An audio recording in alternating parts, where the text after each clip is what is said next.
Good morning, everyone. Happy Easter, happy Passover, happy all over.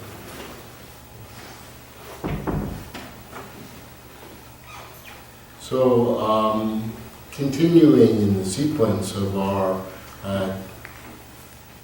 short talks on the Four Noble Truths, and we are into part 2 of the Eightfold Path. So I'll do a little summary and continue on with the talks as they've been going week to week. And what is right intention? Being resolved in renunciation on freedom from ill will, on harmlessness. This is called right intention. So, intention is found in two major portions of the teachings. One term is in Pali, the language that was spoken around the time of the Buddha was the term Sama Sankappa. Sometimes Samkapo, depending upon the article of speech, which is the second of the stages of the Eightfold Path. And this is the overall intention to follow the path. And Sankappa is this link between right view, which comes before it, and moral speech and action, which will come later. And the other term, which is called Cetana, is one of what's called the omnipresent mental factors.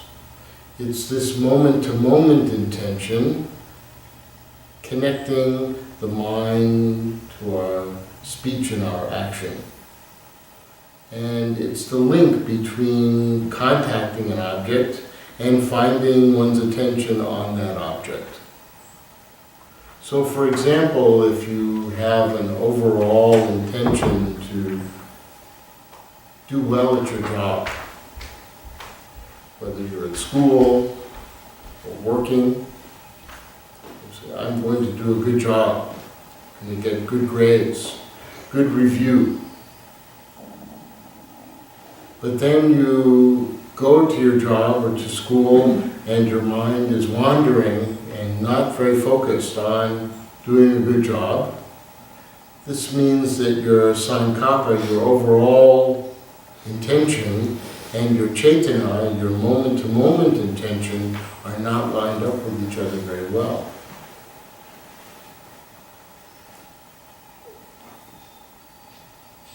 So this right intention in the Eightfold Path is this great intention to understand the practice and fully realize the Four Noble Truths.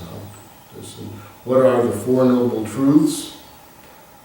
Dukkha, suffering. There is suffering in the world. There is a cause of suffering, which is the accumulation of more and more cravings. And then there is the cessation of suffering, which is good news. We can stop this suffering. How do we do it? Well, we practice the Eightfold Path, leading to the cessation of suffering. So this Eightfold Path starts with what's called right view, and then right intention, our topic, which are part of what's called the wisdom sequence. And then we have part of the moral sequence. We have right speech, right action, and right livelihood. We'll be covering in the next weeks. And then right effort, right mindfulness, and right concentration, which are part of concentration. So there are a number of different explanations as to why the wisdom section comes first. And the one that makes the most sense for me is that when the Buddha had attained his enlightenment, and he made a decision to go forth and teach, he went first to his 5 noble companions, 5 good companions in Deer Park, and he sat down with them, and they noticed that there was something different about him. He had attained this enlightenment, and they were eager to learn about it. And so, as the Buddha began to explain it, he began with right view and right intention, and as he was explaining these 2 principles, one by one, the 5 good companions became enlightened.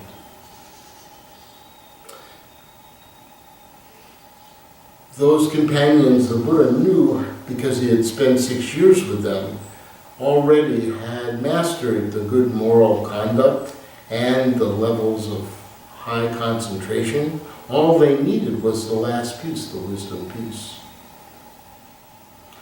Unfortunately, most were not, in this day and age, are not so wise. We need to probably start with right speech. So next week we will learn about right speech from Caddy. Very deep, very important topic. So today I'm going to talk about right intention, what it means, this right resolve or right intention. Really the second part of the wisdom section, we might say that in some ways it's the most advanced. So there are these 3 parts being resolved on renunciation and freedom from ill will and harmlessness. I'm going to focus on the second one a little bit more, freedom from ill will. So when we talk about the freedom from renunciation, freedom of renunciation, what do we mean by this, the intention? What are we trying to renounce? Well, we're renouncing suffering. We're renouncing this attachment to our desires, our cravings, our greediness. Believing in some way that getting something from the outside world is going to satisfy this mind and help it not to suffer. Get a better car, get a better job, have a different relationship. Somehow that in and of itself is going to solve our problems. Well, maybe to some degree it may help. But ultimately, the more we desire, oftentimes it just leads to more desires on this kind of sense-based level. And unless we get beyond that, then we will run into more suffering. The intention governed by ill will, this really leads to lots of distress. It's the most obvious form of distress. This is where we practice loving kindness meditation, metta practice. And the intention of harmlessness is also related to this, the compassion practice. So I'm going to talk some about the loving kindness practice here. This loving kindness and compassion, this decreases our self-cherishing. This decreases the focus on how important just getting our own needs are. John Kabat-Zinn talks about this, as many other great teachers, Sharon Salzberg, etc. Loving kindness is this Chinese term, beautiful character, where at the bottom is the heart, and coming out of the heart are shoots of grass, which originally were children. So it's the heart nourishing our children. That's the feeling that we have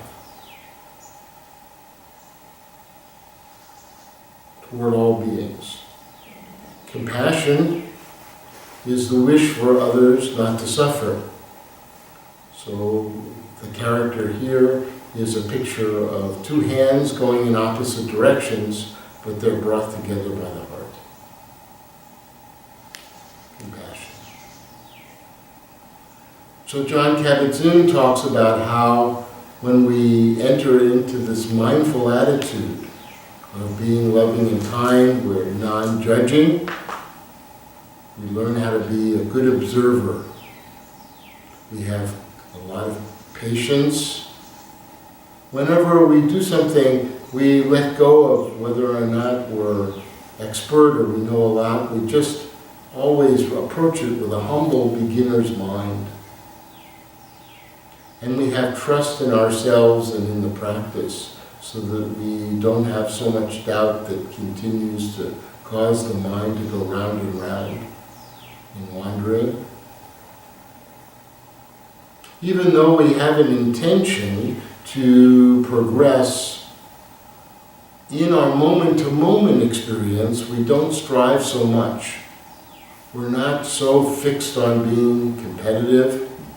We're just doing what we need to do, and we accept how things are going, trusting that we're working well towards our goal.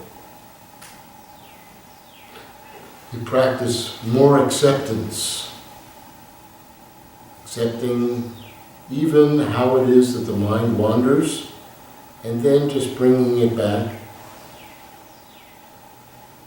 And we do our best not to be too attached. Not attached to the goals or not attached to others, even attached to our body. We know that all of these things are impermanent. So when we practice our loving kindness practice, we visualize different people. First, we start with ourselves, because if we're not able to be loving and kind to ourselves, it's difficult to be loving and kind to others. Then we practice towards someone we love, a dear loved one. This should be a person who's alive, and also not someone that you have a strong sexual lust for. That can be a distraction. But a dear loved one, someone we care deeply for. Then towards a good friend. To ourselves, oh, I have a good friend somewhere. Even sometimes we practice towards our animal friends. It doesn't just have to be human. Then someone neutral to us. Neutral person, someone that we just run into here and there. We don't know too much about them.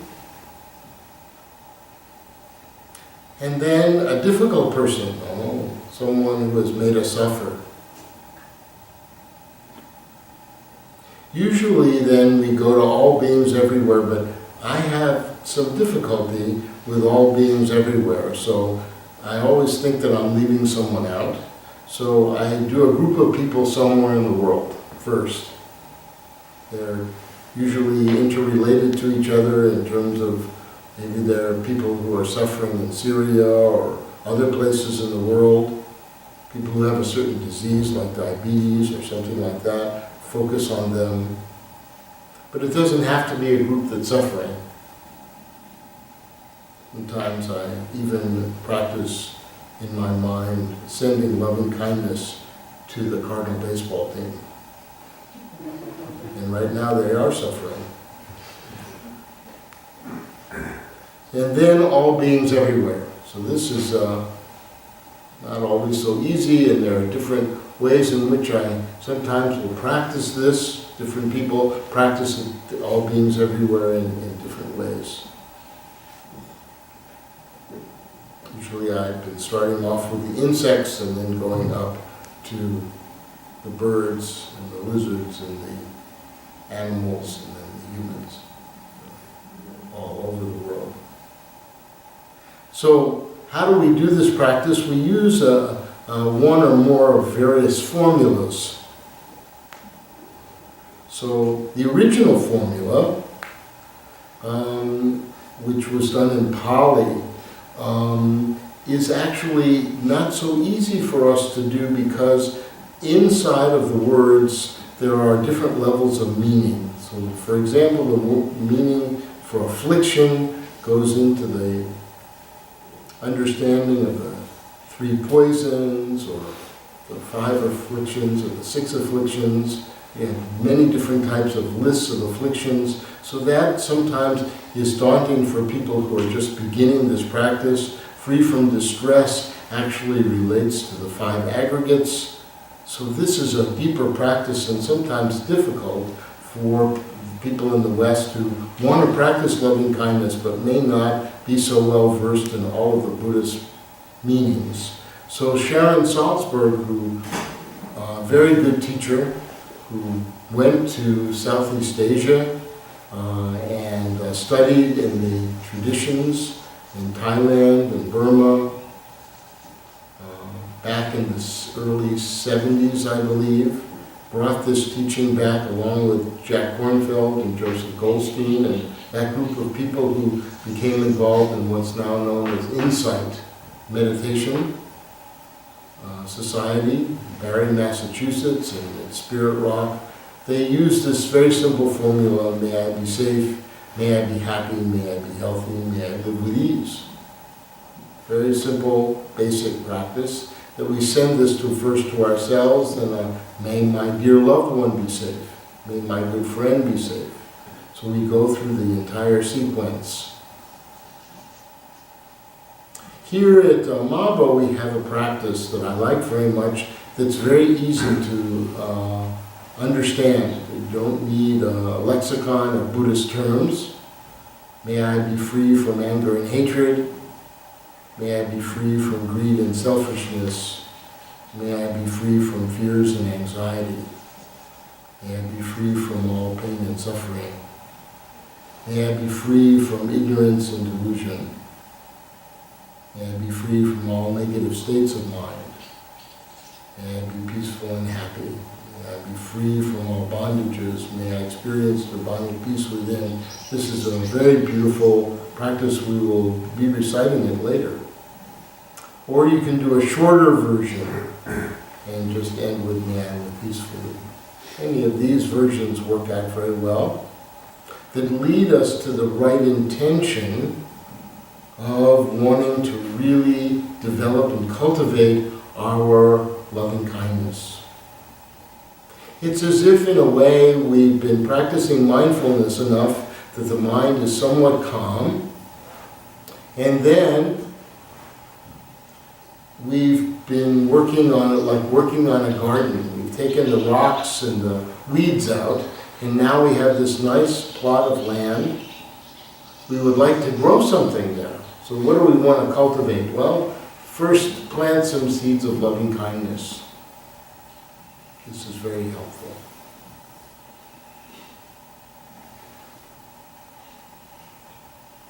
So when we're able to do this, then we have this notion that's formed in the mind, our will, our volition, our desire, our purpose. I want to be a more loving and kind person. And then the Chaitanya comes about and sees a situation here. This is a situation where I need to practice loving kindness. I can give an example from this week where I experienced a very strong moment of anger and ill will. I was watching Sean Spicer, the press secretary to the president, and he was giving a talk on how al-Assad, the president of Syria, was worse than Hitler because Hitler at least didn't gas his own people.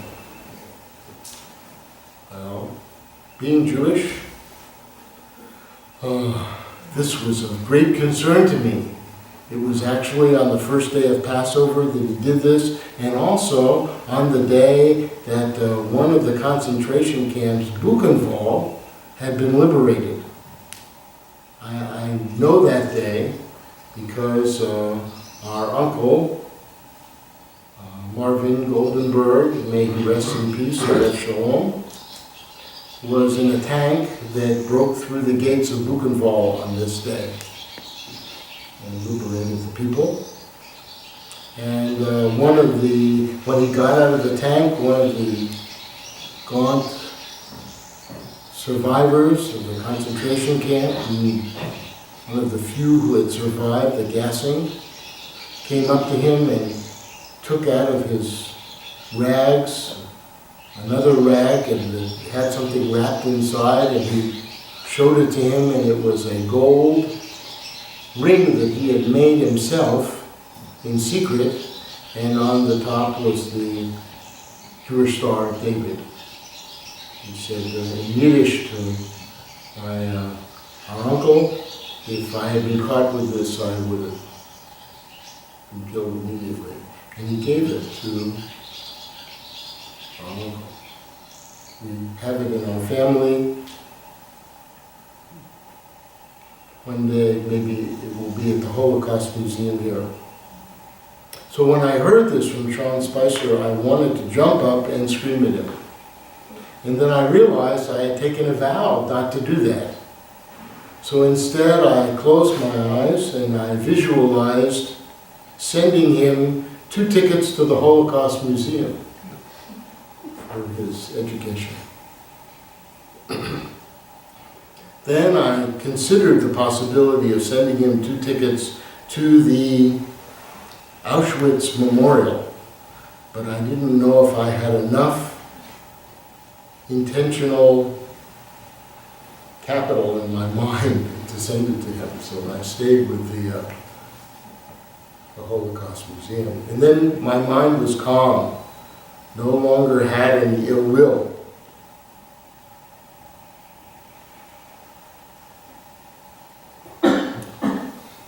So Chaitanya, this mental factor of intention, this is this moment-to-moment intention, part of our omnipresent mental factors.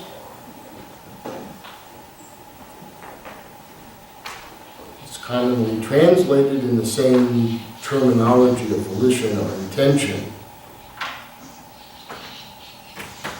So, in the Buddhist psychological system, the Abhidharma, they have a list. This is very well mapped out.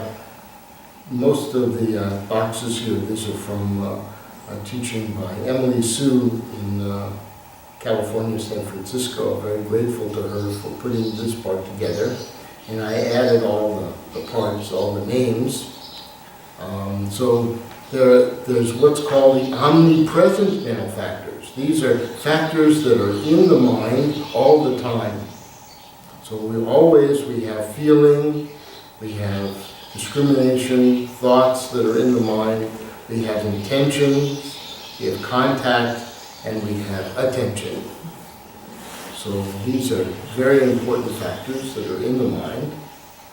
So when we have these factors in the mind of the omnipresent mental factors, we have to see, how is it that we're going to contact this intention right in the moment? I have this grand plan of wanting to do something, but how am I going to do it right here in the moment, or am I going to get distracted in this moment and get stuck in something else?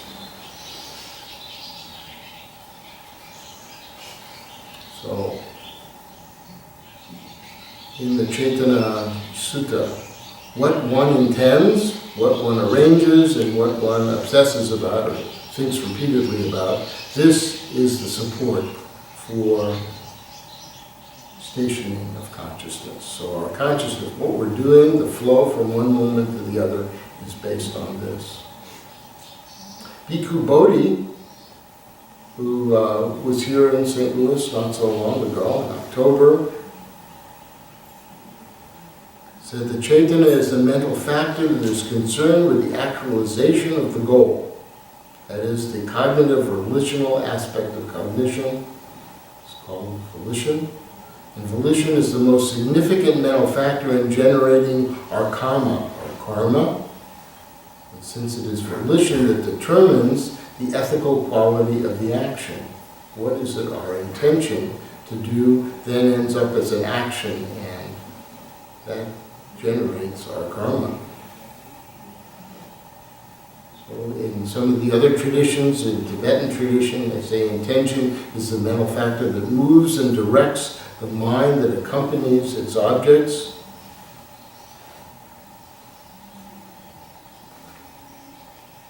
In Yogacara tradition, a little bit later, what is Chaitana? Asanga says, the mental activity that propels the mind forward.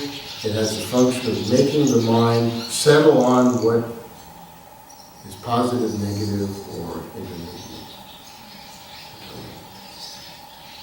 So what is this function of the intention? Well, this is to engage the mind in either what's called virtuous, non-virtuous, or unspecified karma.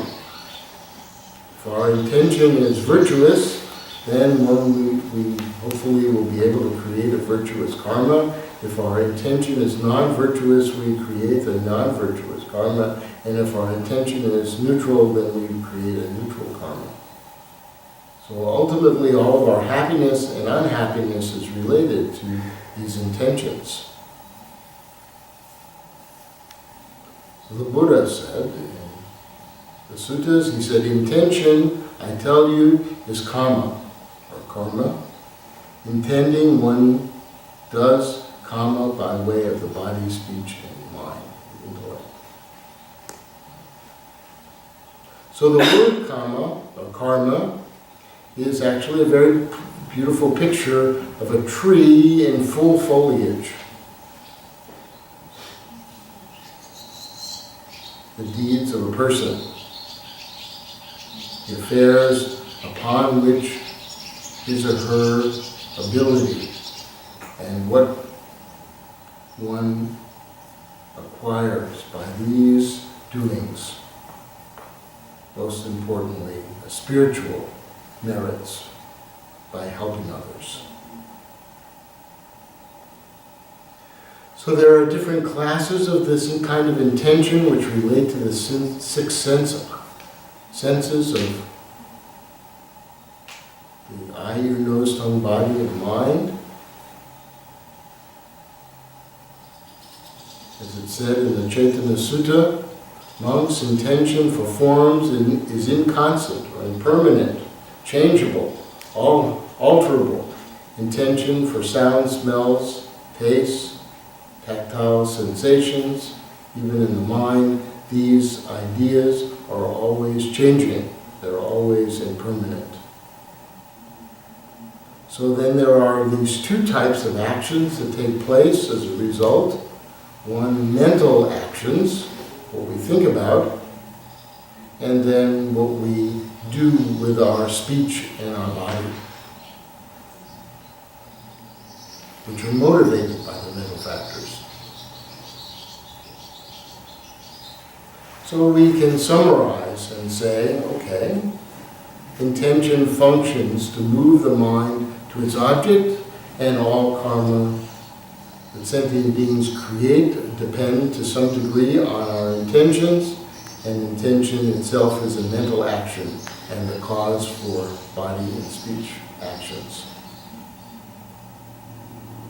There's also a relationship of intention to the nutriments. For those who are familiar with the four nutriments of food, contact, mental intention, and consciousness, you can see that there's a connection here.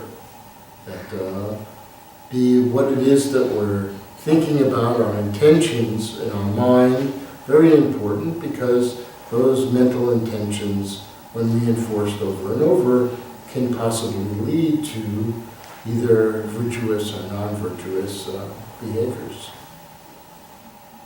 So our volitional intention is what's important. So when we do an action and we wonder, am I going to have karma from this action, the strength of that karma is directly dependent upon how your intention is.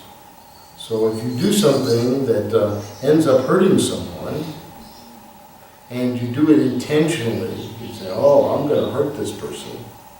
then there's a stronger karma than if you do something and it hurts the person's feelings, but you didn't intend it.